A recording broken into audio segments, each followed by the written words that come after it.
प्रश्न पहिला. नागिन या कथेतून ग्रामीण जीवनाचे कोणते दर्शन लेखक घडवतो ते सविस्तर लिहा. उत्तर पुढीलप्रमाणे.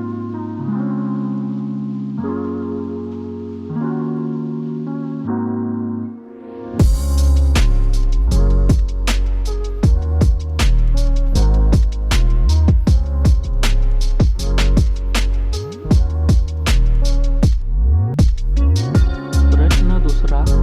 संघर्ष हा कथानकाचा आत्मा असतो, हे विधान तुमच्या शब्दात सविस्तर स्पष्ट करा.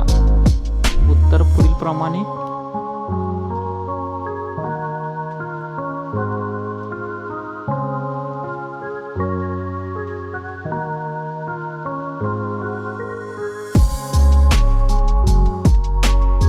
प्रश्न तिसरा. दलित कादंबरीचे स्वरूप उदाहरणासह स्पष्ट करा. उत्तर पुढीलप्रमाणे.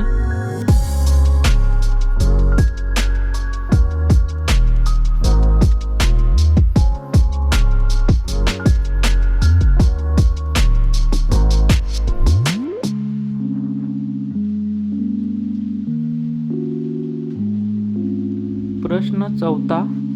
मराठी कथेची परंपरा सविस्तर लिहा. उत्तर पुढीलप्रमाणे.